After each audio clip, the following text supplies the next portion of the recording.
Welcome to the Clemson Dubcast. It is Friday, September 26th, open week for Clemson football. 1-3. I can't believe I'm saying that.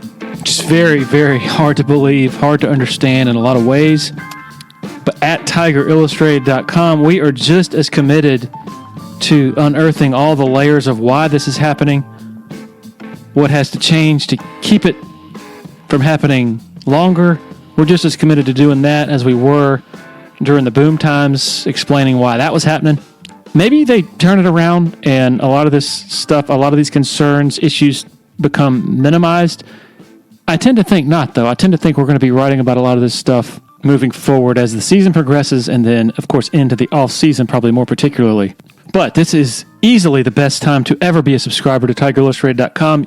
Your $10 goes longer than it ever has thanks to our membership in the On3 network. So many great national voices that have been added and so many more additions to come.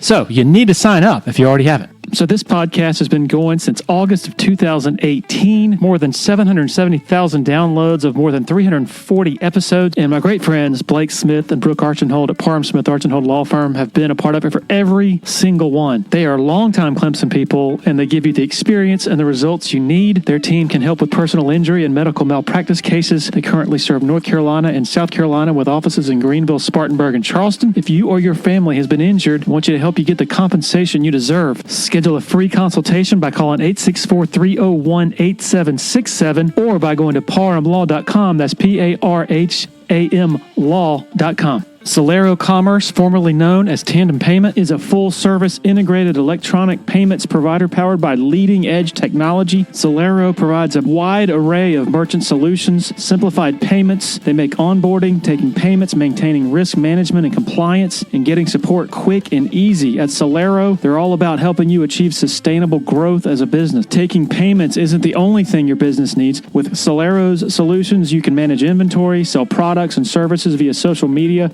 schedule staff, track sales, get reports, and much, much more. Find out more about Celero at celerocommerce.com. That's Celero commerce.com. Okay, to our conversation. Darien Rencher, former Tiger, who made himself a prominent voice when he was here with the team, and he's made quite the industry for himself out there in the sports media realm. Really a fascinating guy, fascinating story. And one of the things that strikes me about him is he's very curious about everything, which I think that serves him well in his entrepreneurial pursuits. Let's learn more. Here we go. Enjoy.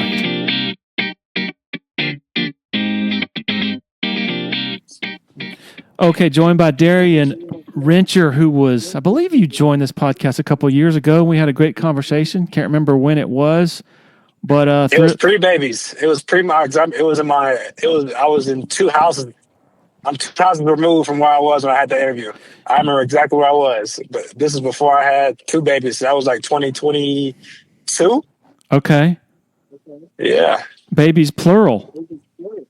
Babies plural. So we got a baby girl who will be 3 in January, and then my little man just turned 1. We got Beckham and Kaysen. Wow! Congratulations. I know, what a blessing they are. It's been fun. Where do you live? Fun and hectic. I live in Simpsonville now. Okay. I say it to all the local people. When I tell anybody when I'm traveling, I live in Greenville. But to those that know, I live in Simpsonville, to be exact. So what is your daily life like as you learn about being a father and juggling all the crazy things you're having to juggle? Yeah, man, life's amazing. Like, it really is. Like, we got our... I thought I was gonna move when I first finished school. Like, I went down to Miami to train for a little bit, for like 6 months, when I was pursuing like the NFL or professional football in any capacity. And I loved living down there. Then, like I said, we ended up getting married and having a honeymoon child. And so I really just started to get more clarity. Like, I realized we need a village. And so for me, like, my mom and my mother-in-law both live in the Greenville area. So, like I said, for us, it's been good. Like I said, being a dad is amazing. I've always dreamed about being a dad, and I got a wonderful wife. And then my kids, like, it's been blessed, man. They're both healthy babies, and they make us smile and laugh. And obviously, there's always like there's always the other stuff too. You know what I'm saying? The tantrums and stuff like that are the funny to grow through. But all in all, it really is such a blessing. And just I guess day to day, like I'm an entrepreneur. I mean, I've been an entrepreneur since I was in college. Like NIL was my last year out of school, and I was able to start monetizing and dibble and dabble in that space, and been able to turn that into a young career of content creation and et cetera. What do you know now, like, about the entrepreneurial part that you didn't know when you got out of school? And you probably, well, I might be putting words in your mouth, but you might have thought you had it all figured out. Like, here's my path. This is what I'm going to do. I'm assuming it wasn't exactly as you envisioned. What advice would you give yourself if you look back in 21, 22 when you were starting out? Yeah, I think that it's one of those things where you have a plan, but God orders your steps. So I really am doing what I wanted to be doing. I didn't look at my Clemson journey. I ended up getting to where I wanted to get to, but just the steps to get there were never like how I envisioned them, if that makes sense. Like my Clemson journey, I always dreamed about playing at Clemson and leaving an impact. But how that came to be was never how I could have imagined it would have been, you know? I think the same thing for my entrepreneurial journey is like being in school and just people that followed me throughout my Clemson journey. Like, I've always been outspoken, curious, and tried to be influential in a positive light. And with even me going to Clemson, I've always been a risk taker because I've seen that, like, one, I think there's honor in that. I think God has definitely blesses those who have faith. So for me, if anything, I would just more so tell myself to just keep going for stuff. You know, as you get older, you realize that is the prerequisite to anything in the entrepreneurial space, is just going for it. So I think, and that's a muscle you have to build, because your default is not going for stuff because you can fail, and you know, even when you fail, you realize that's part of it too. So I look back and I'm just thankful. Like even with the media stuff that I'm doing now, like, and we'll have a national show right now, and I started recording podcasts when I was in college, and I was living in my dorm, you know, and so I just look back and just kind of, you know, the one thing Swinney always tells you got everything you need, nothing that you don't. I think just to go for it, start, figure it out. That's a huge stepping stone to success. All right. So last week, I think it was Friday before the Syracuse game, I was having a text conversation with a friend, and we were talking about some of the issues at Clemson. We're talking about Syracuse, and the feeling was that we both agreed on was, hey, if Clemson doesn't get its stuff together, Syracuse, based on what I saw against Tennessee, like even though they lost that game pretty convincingly, the attitude that I saw, the physical and mental toughness that I saw out of them, it was like if Clemson doesn't get its stuff together and resolve its issues, Syracuse can easily come in and beat them. And then this person sent me the interview you did with Fran Brown, and I was blown away. I haven't watched the whole thing yet, but it just really struck me just how this guy is how quickly he has sort of imposed his DNA on an entire program, and then how he sort of shared the finer points of that DNA with you. First of all, how did you? This is an I am athlete endeavor, I guess. Can you maybe explain that before we go further?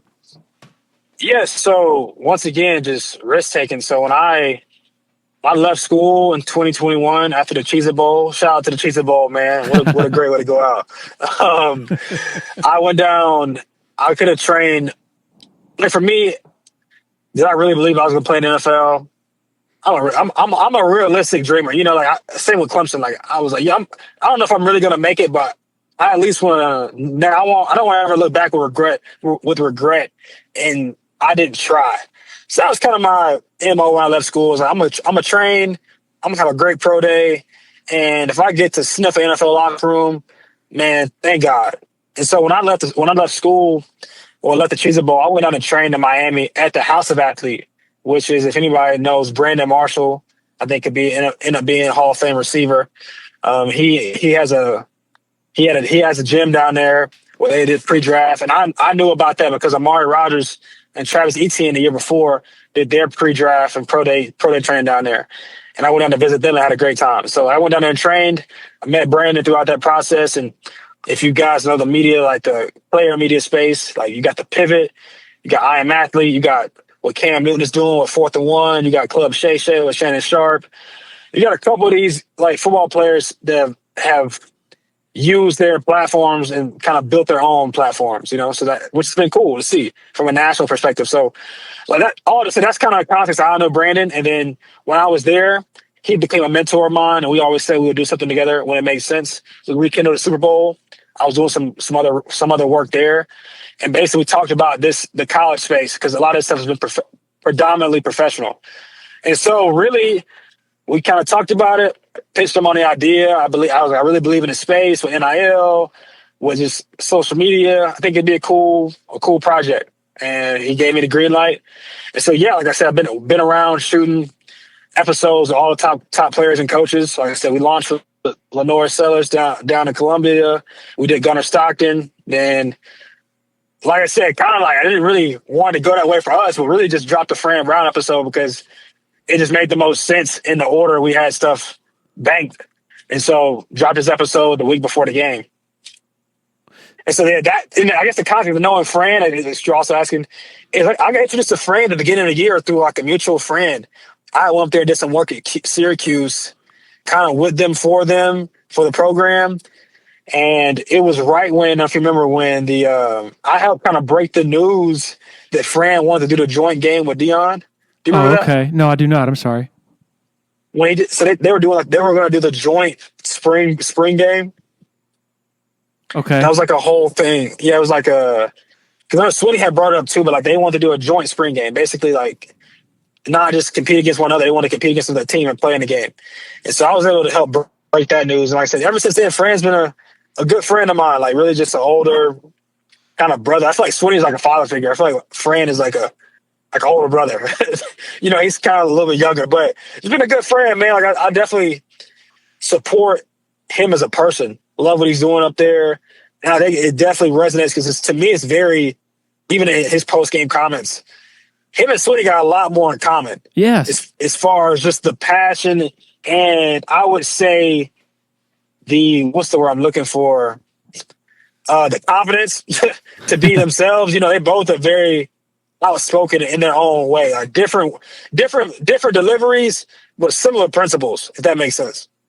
Yeah, that's what struck me in watching that interview was this feels like the new age Dabo. Yeah, like it's not, and I would say some stuff. I don't want to get, I guess, say that Swinney is like washed up, because I don't necessarily believe that. Like I talked to him this week. It's like I think Swinney's got a lot more to give to college football. Like he got a lot more good days ahead of him. I think it is a rough time right now, but I do think Fran is cut from similar cloth to Swinney. Is you have to have like this unshakable, almost delusional belief that you can turn a program around, because he's doing it same way Swinney did at Clemson. We haven't even sniffed any success in a long time. Like Swinney came through here and made everybody believers and brought this swagger to little old Clemson that we could go conquer the world. That same bottled up faith is up there in Syracuse right now for sure. It was on full display last weekend. They really, he believes that they can go beat anybody, I will say one pretty jarring difference between the two is you'll hear Fran Brown. He's asked about, not on your interview, but at his press conference last week, he's asked about Clemson's defensive line. He's like, "Oh, they effing, what do you say? Good or cool or?" I saw the Thunder talking about. It was I saw. He was definitely giving them props. Oh, they effing nice. And then 10 minutes later, he's talking about his spirituality and how it's just different. Different delivery. You wouldn't. Dabo has the faith, but not the F-bombs, I guess.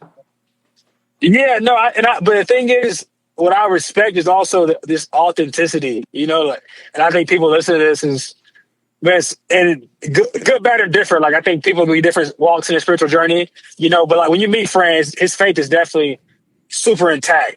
But that may be like the more northern side of him, where they don't have as much. Like Yeah, we live in the Bible Belt, deep South, where we might be more careful with our words as far as like swearing. that's Up right. there, like everybody's kind of like an old sailor a little bit up north, where it's a little more frugal with the cuss words. That's right.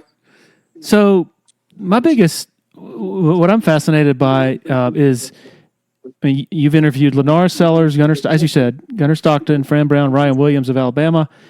The access, like you've explained how you got the access to Fran, but like if I put in a request to go to Athens and sit down with Gunnar Stockton for an hour, they'd be like, "And who are you again?" So I don't think it would happen. I don't think it would happen with LaNorris Sellers, although they'd probably deny the request for different reasons since I'm from a Clemson site. But I'm just curious, how does that work? How do you?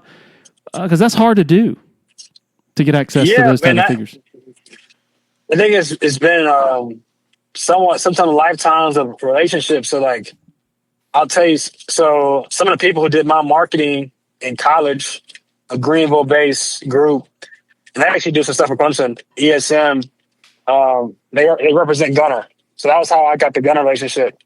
And then Gunnar's sister actually followed me and my wife on social media.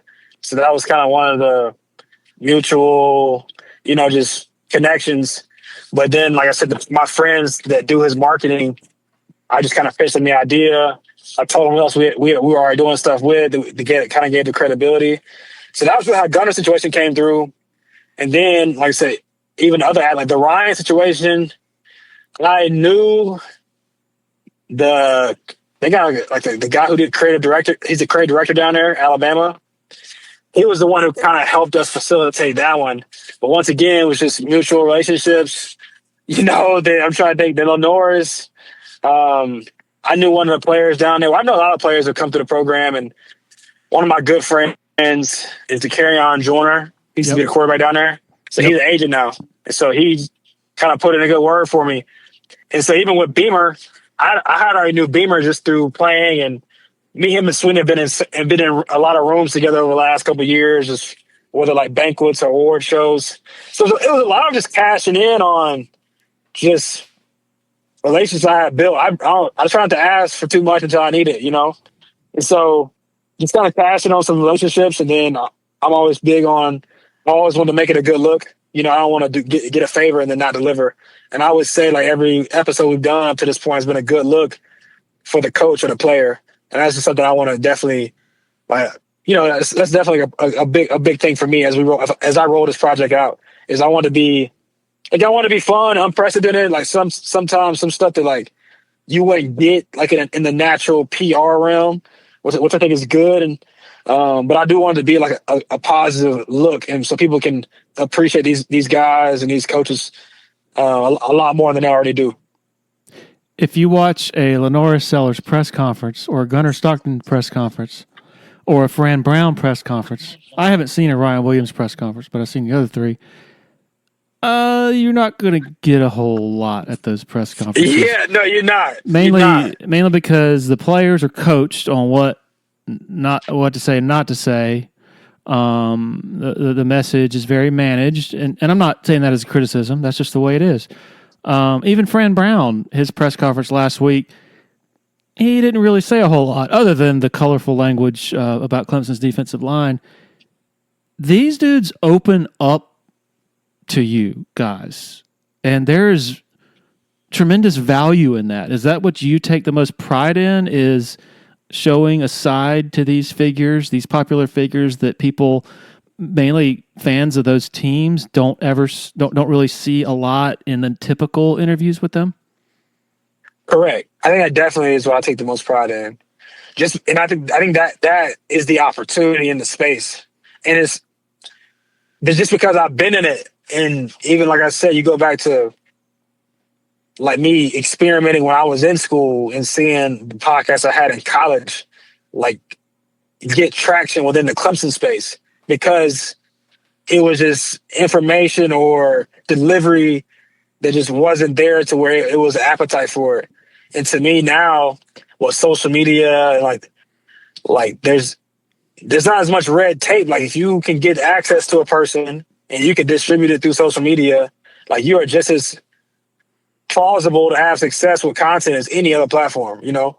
And so that's kind of my hunch. And I think it's been good. I think that, like I said, to me, the professional level has had that in more recent years, but there hasn't been anybody in college to me that has really owned that space. And I definitely want to build a platform and build a space to where that is a thing where top coaches, top players, like similar to what, if you're familiar with Overtime, they've done to me, like the high school space, high school basketball, high school football.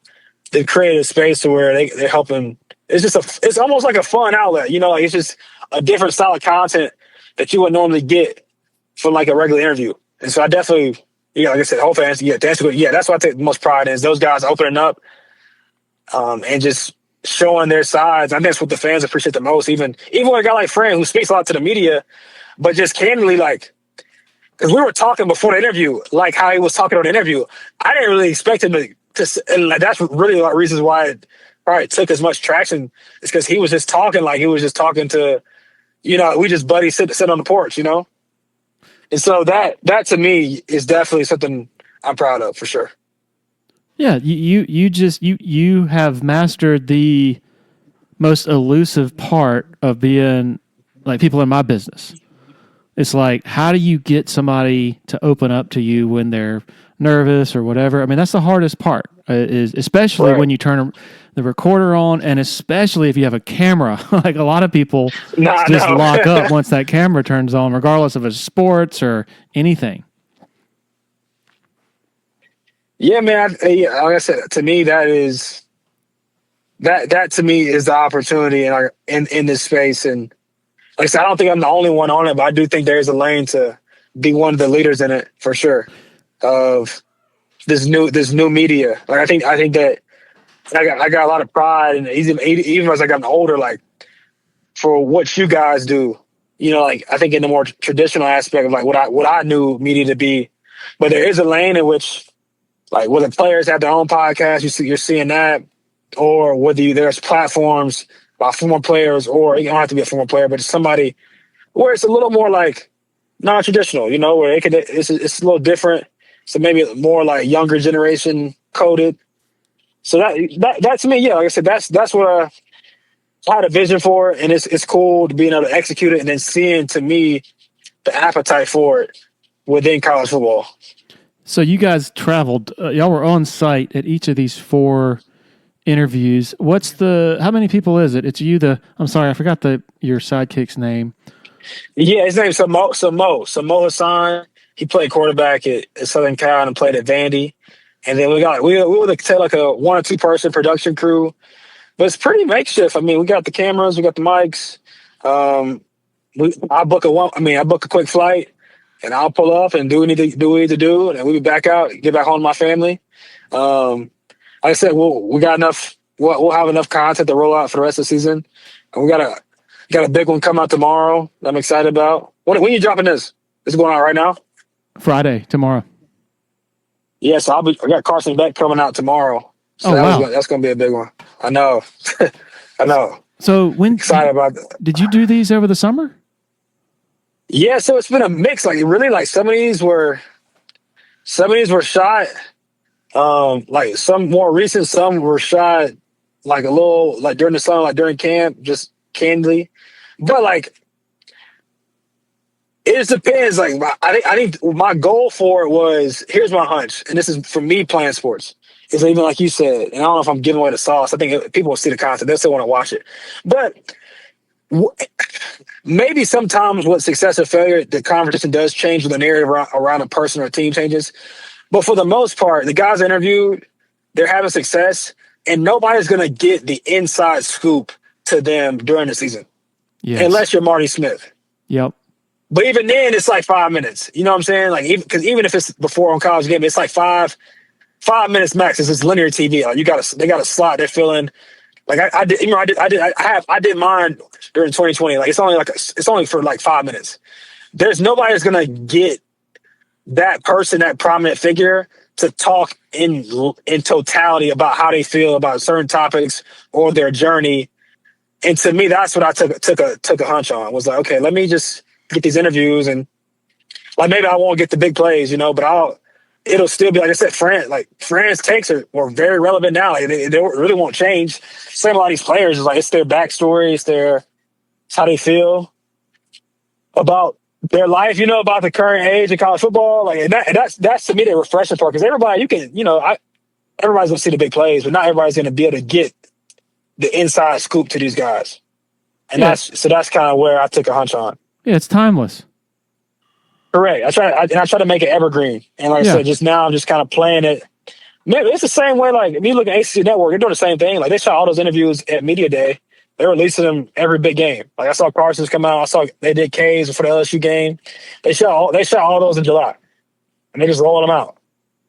So for every big moment. You've studied this. How all this works. I mean, I lived it personally. Then I think just definitely studied it, and just been very aware of like the media cycle. And like I said, that to me was okay. Like now, like I said, you don't have to, especially the way things have changed even since I was in school. Like you said, even on social media, like I've built a good brand. I Am Athlete has an incredible brand they built over the last 4 or 5 years, to where some of these guys, you don't even have to go through the program. To be honest, you can just ask the kid directly. And they have enough wherewithal now to where they don't even have to ask their coach. And obviously, I have a bigger vision for this, to where I always include, for the most part, athletic departments or the SID.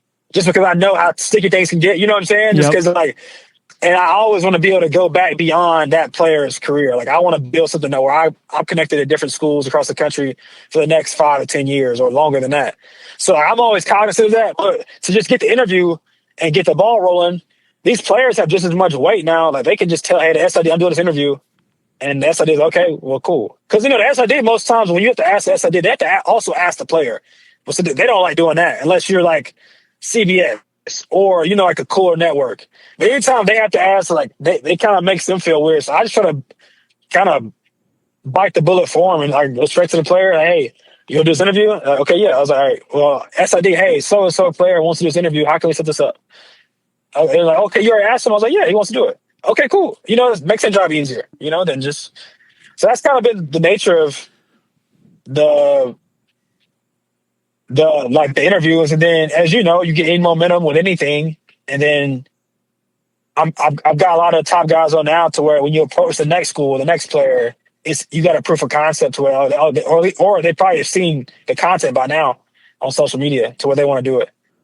How many interviews? Or willing to do it. Yeah, how many interviews do you have in the can right now? I don't want to say, because I got just know. I mean, I'm not. That's not. That's not giving away any sauce, is it? I think we got enough stuff to get through the regular season. The whole season. And the whole season.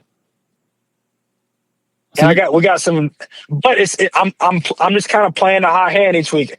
The goal was initially to get it out preseason when I wasn't guys playing. There's a lot more stuff behind the scenes on the business side that just didn't allow it to happen. But now I'm kind of thankful, but I'm also like at the mercy of success and failure now. Does that make sense?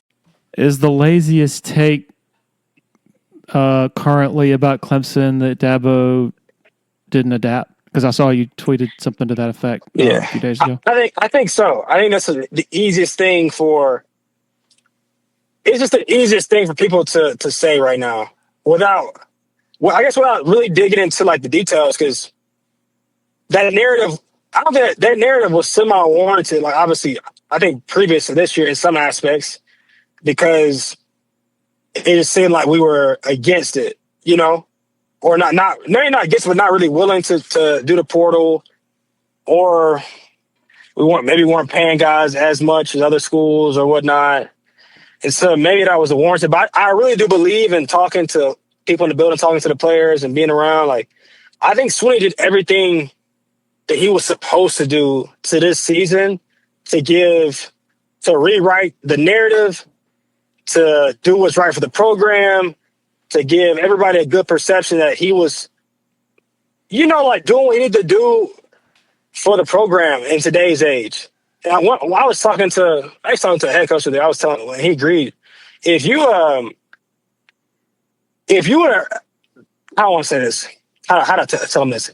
If there were all the college football coaches in a room prior to week 1, and only they knew the deals that were being done, but if Coach Swinney put the roster on the table and he said, "Hey, everybody, you can take this roster with you throughout the season," I think everybody besides maybe like 4 or 5 coaches would have took Clemson's roster into the season.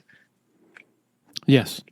So from that standpoint, I don't know what people really want out of him or wanted him to do. It is unfortunate. And I said he takes full accountability why it's not working right now. But as far as him not adapting, I think that's just a lazy take. I think he went and hired the hottest OC out. He hired a renowned defensive coordinator. He went and got a portal kid who one of them is balling. I think one of them will have a good season in Tristan, but Will Help's balling. I think Jeremiah Alexander is a good player.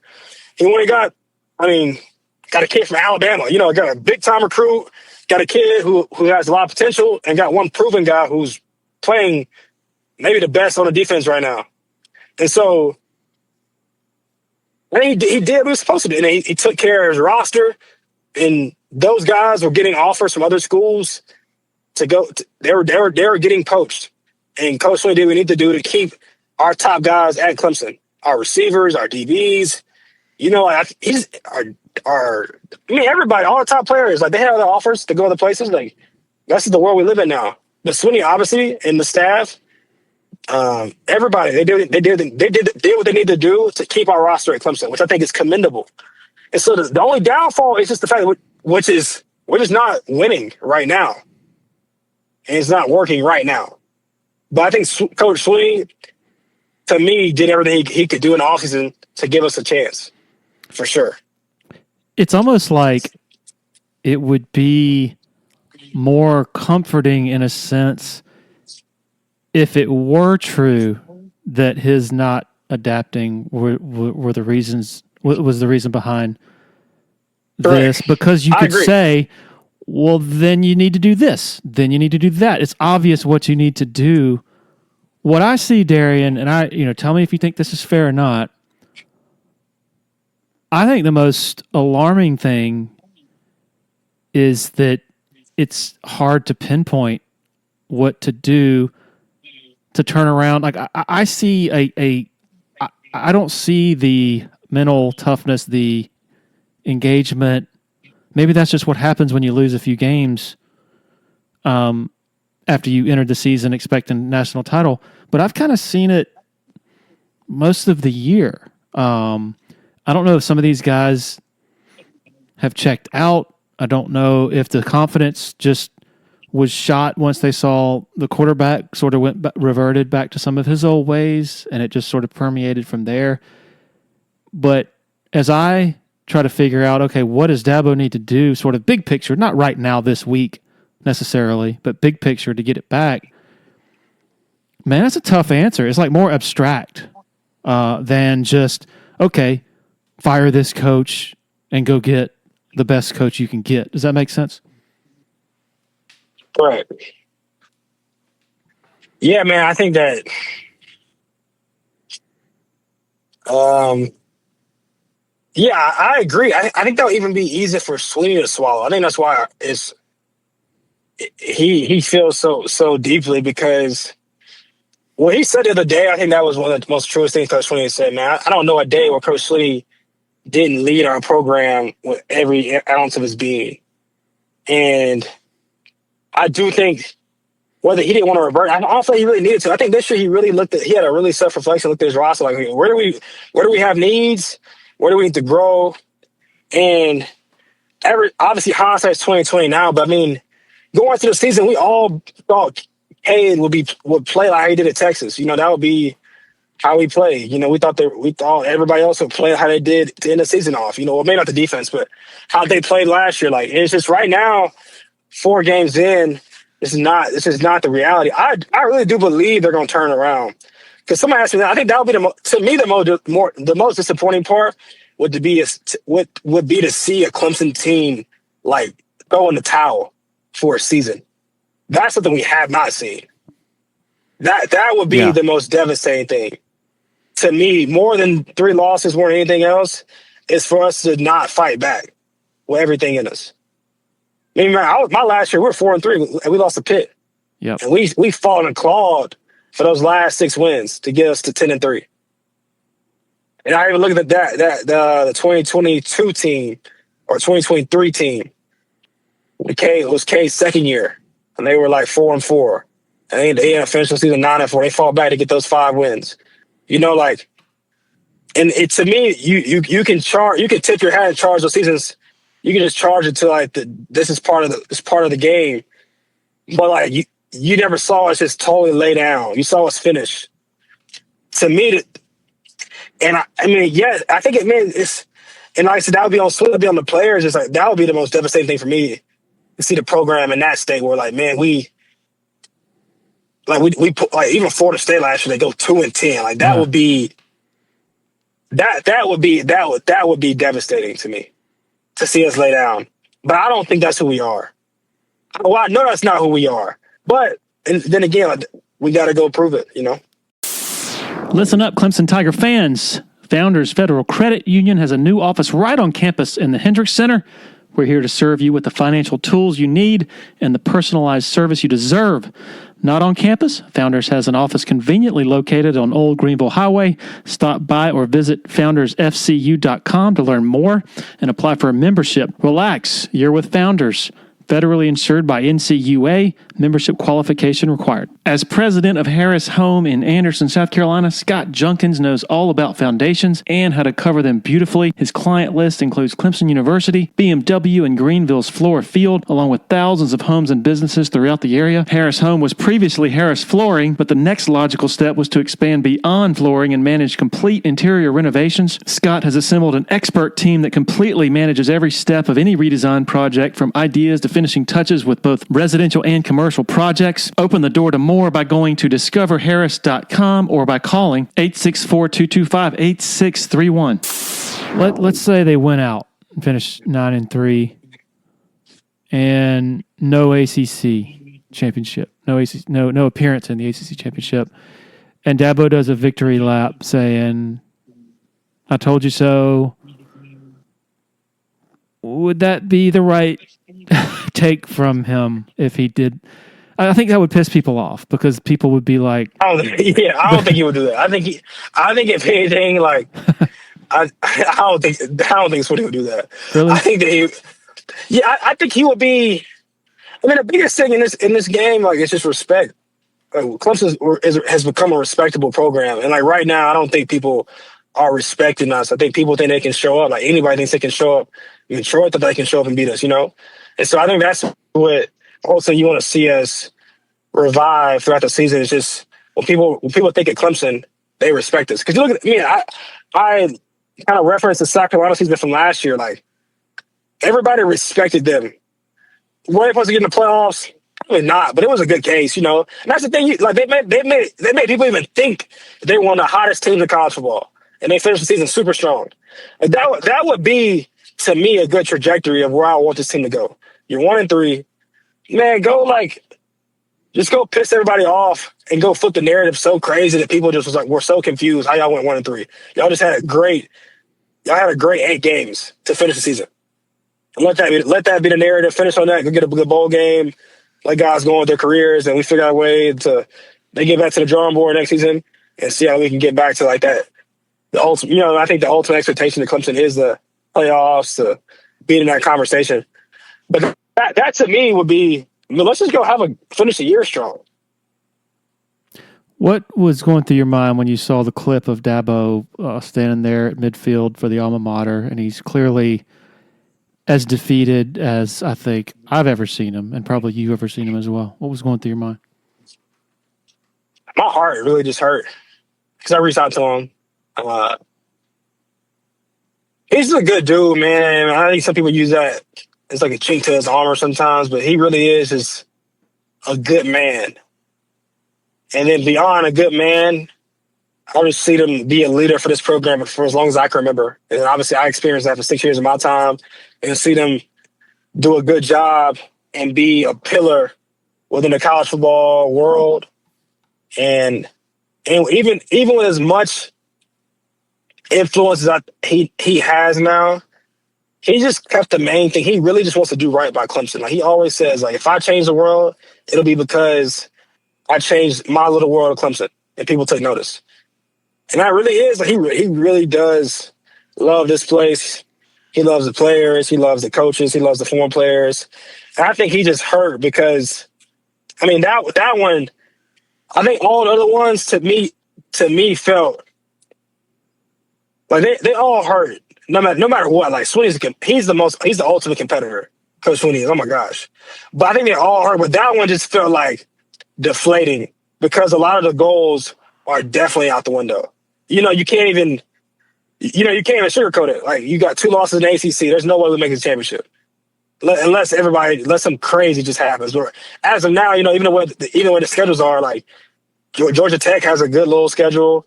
Miami and Florida State are both undefeated. Syracuse is undefeated in the ACC. You got a lot of teams have to lose and a lot of crazy things have to happen. But after Georgia Tech, it's like it's still a possibility. Like it's slim, but now. It's just the goal. You get like he even said, like the goals get a lot more realistic. Like, what can we actually accomplish for the rest of this year? And I just don't think we've been in a place like that in a very long time. Or maybe it's the 2023 season was like that. But it was late. It was kind of later on in the year. Like, because once again, this is the worst start since 2004. That's what I saw. Yep. So I think that's just what he felt, man. For me, I just kind of hurt with him for him. Obviously, there's always a loud minority. The majority of people, I believe, are sad, disappointed, but are still all in on Swinney in the program, and obviously you got a loud minority.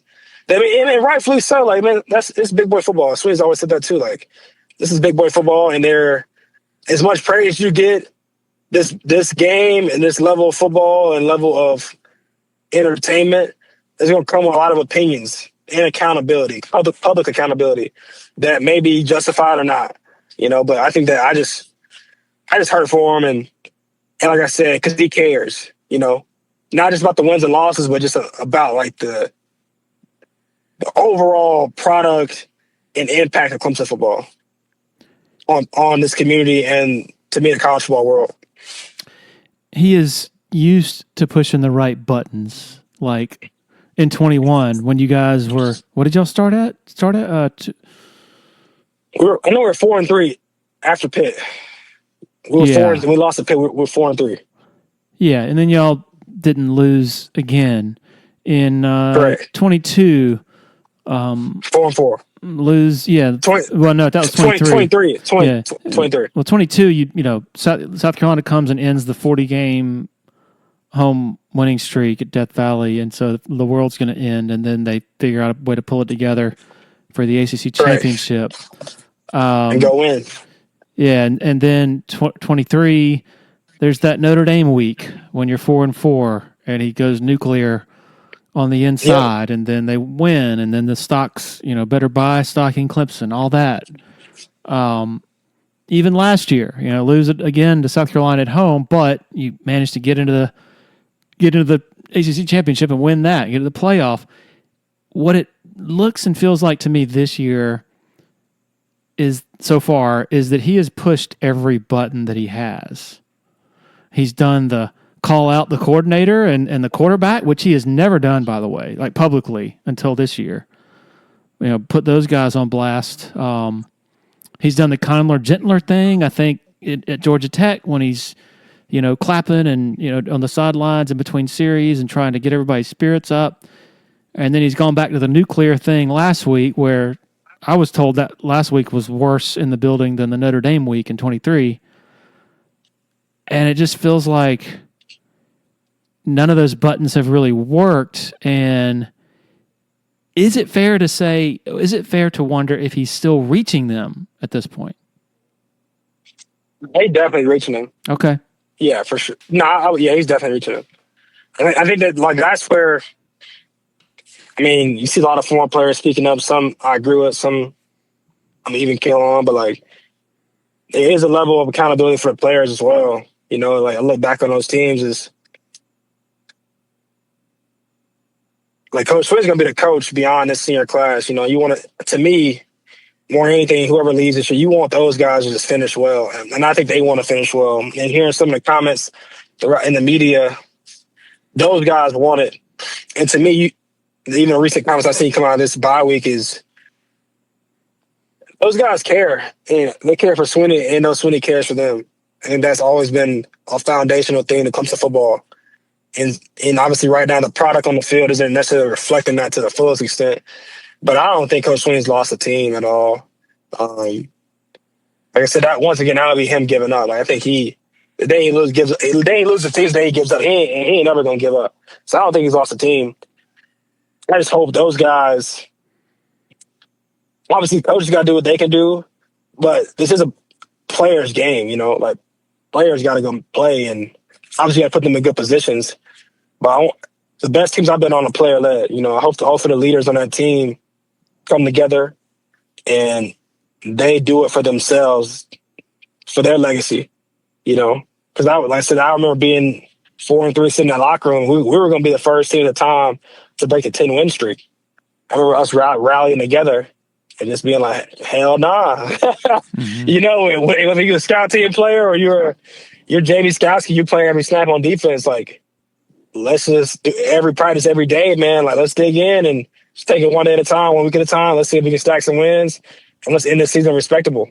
That's my message to them when I talk to the guys, and like what I would say to the fans is what I would hope for is, man, just take it week by week, day by day, and hopefully at the end you can have a different narrative than what you have now, and you can walk away with your head held up high, and that you did your very best and you got back to the standard. Like that's what I want. What has been the most concerning thing you've seen over the first 4 games that hasn't met that has been obviously below the standard? Just you haven't been in the program, you know in it, you live in it. What stands out to you? Yeah, I think that one of the things that people get misconstrued is the standard. The standard. I think sometimes when people think of the standard is the byproduct of the standard. That makes sense. Like some people think the standard is winning national championships and winning a bunch of games. That's the byproduct of the standard. The standard was always the best, like being the very best version of ourselves we could possibly be. And then, as Swinney always said, which I agree with in life, is that if you aim to be the best version of yourself, you have a chance of being one of the best in your field. And that looks like, as a byproduct of winning games, winning conference championships, winning a national championship, making the playoffs, all those things that are like more the byproducts of the standard. And so for me, I think the standard just looks like you want to see a team, the best Clemson DNA. I mean, I think the Clemson DNA has always been giving great effort. A team that plays passionate, just having fun, it's explosive, And I think this year has just been somewhat a lack of all those things. They don't look like they're having. They have their moments, they have fun, but like the fun's in the winning. That's a big part. We ain't winning, so there ain't a lot of fun going on right now. And then to me, just like I said, and that's probably been the most crazy thing. It's not the talent. Like I feel like this year football just looks really hard at Clemson. Like when you watch us play, even seeing some of Eric McLean's breakdowns, I think he's done a great job of just trying to get the fans to the. Like I said, it's called inside the helmet, but like inside look to the knowledge that he's been privy to over his football experience. But I just think we just have lacked the alignment to execute at a high level, and that's what you see.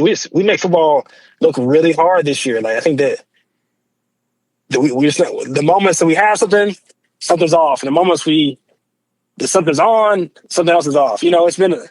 It's like a multitude of just a bunch of leaky faucets everywhere to where we just all not on the same page when we need to be. So that's kind of been my total diagnosis. I see my former players and friends comments on social. Like, I think some of what they're saying is not all terrible. Like just to be honest, but like I don't know how much NIL has changed. I mean, I don't know. I'm not really sold on that whole narrative, but I do think that. I think that, like, you watch them you want to be inspired by how they play. That's one thing I always heard Swinney say to us. Is like, and I feel like when you watch us right now, you don't really get too much inspiration by how we're playing. And I know the guys in that building, the staff, that is the DNA of Clemson football, and I would love to see that happen for the rest of the year. How were you worried this past summer, this past off season, when it seemed like everybody but Oprah Winfrey was picking Clemson number one? Let's see, like, this is where I feel like they kind of deserved it. Yeah. Just because the previous year we sucked. I'm just saying. In the media, everybody said I'm just saying, worried in that what it was, what that was doing to the team between the ears to hear about how great it was going to be when it really hadn't been great yet. Yeah, I don't know. I mean, I think that's like, I think hindsight allows that to be like, not like an easy narrative, but allows that to be an narrative. Like, did they get to the guys? I mean, when I talked to them during the summer, it seemed like they had a good grasp. Like, he talked to the coaches, he talked to the guys on the team. I worked camp, and it seemed like everybody had their head on straight. Like, they seemed like they kind of knew the rat poison was rat poison, Like, they knew they had to go earn it. They knew not to listen to the noise. Like, you hear a lot of Cage remarks throughout the summer. Like, when he did his media stuff, like, he's like, I'm not listening to those people now because they, a year ago he told me they suck. It sounded like all the things you want to hear from a team who had a lot of praise. And so, like, it's more so just, like I said, it's more so just unexpected. To me, I felt like they had a good grasp on everything. All these guys come back were experienced and veteran guys, so they knew they had to go earn it. They were working hard. I heard it's one of the most accountable teams that's come through Clemson. All the things that are the metrics that we've used in the past to say this is going to be a good team. A veteran team, a good quarterback. You got explosive receivers. Got a great defense. You know what I mean? Like, so I don't know if I don't think they did anything wrong. I think it's just, and that's the thing. It's just a multitude of things. It just hasn't worked out the first 4 games. It just hasn't. And even one thing I'll say too, I think the disappointing part is that we are obviously good enough to be 4-0, like talented enough to be 4-0. It's not like we just get Syracuse game. We definitely got beat. But even then, there are so many opportunities throughout the game where you can see us almost make a play or supposed to make a play that we just don't make. And it's not too far out of reach. And those plays add up to where they got more points than we have at the end of the game. And so it's either 1-3. I think we definitely be 4-0, and we will be a solid team that's battling every week.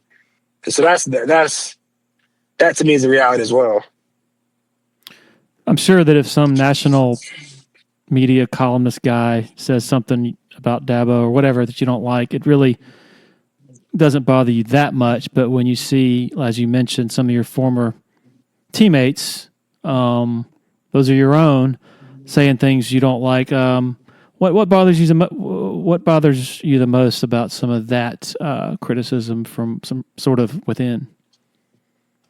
Yeah, I think that once again, I just have had pretty different experiences by like being semi in the media, and I think that it's with anything. Different people can say different things, and it's different consequences for everybody.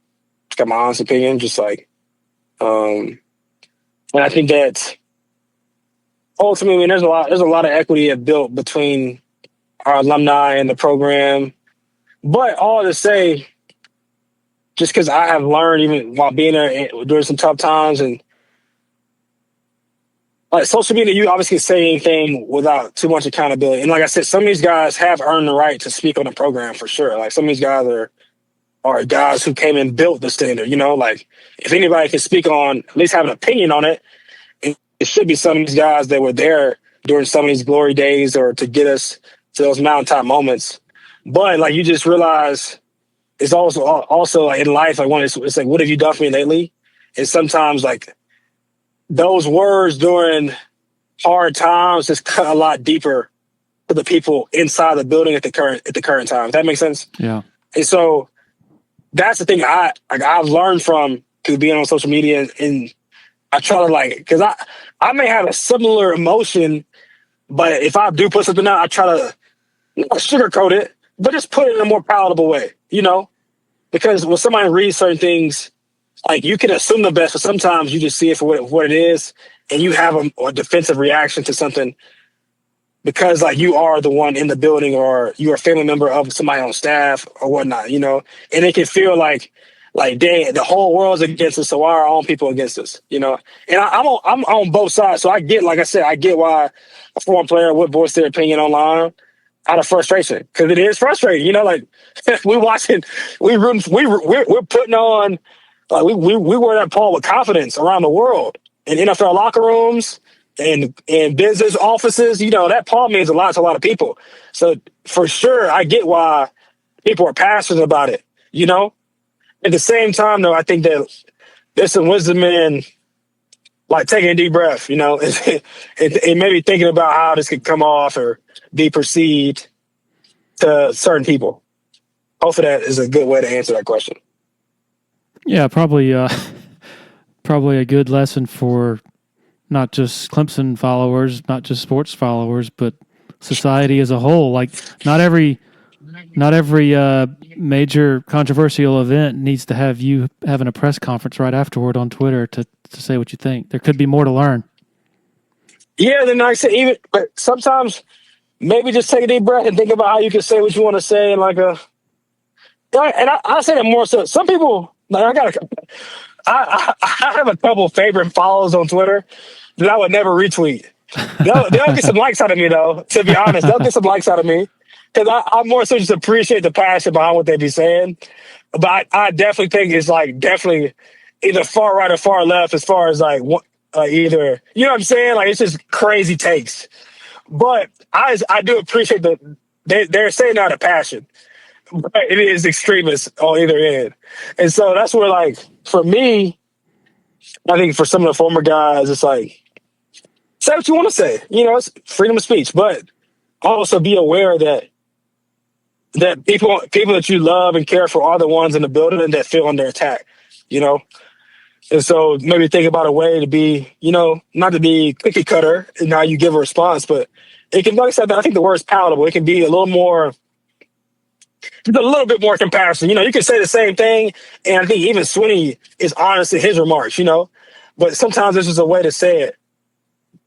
It's just a way to say it. So that's it. You talked to him this week, you said? How was he? Oh, we texted. Oh, texted, okay. Yeah, like he seemed in good spirits. Like we sent a couple texts back and forth.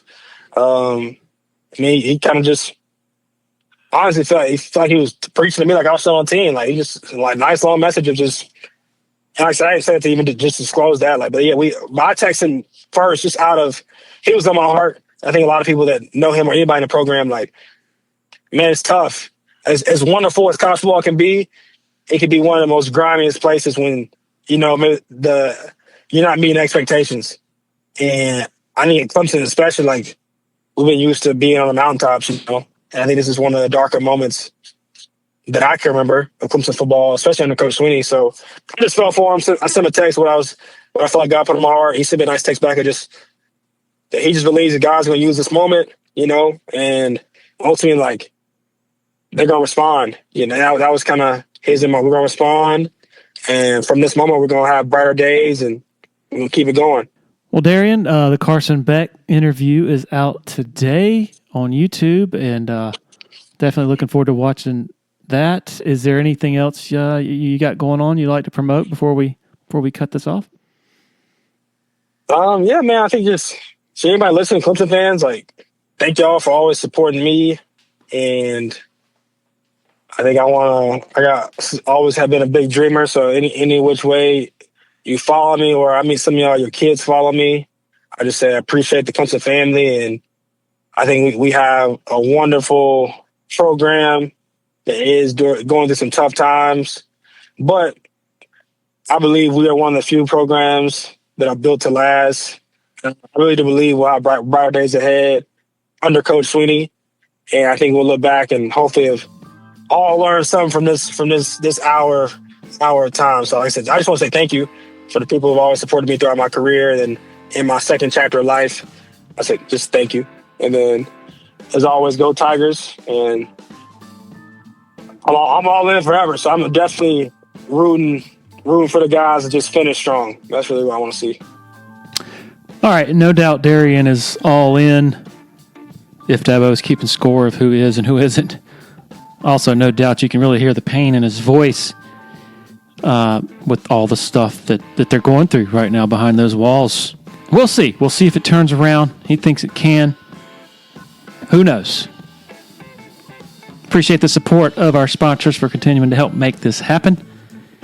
And also greatly, greatly indebted to all of you for making this a habit over the years, now and beyond. Cheers.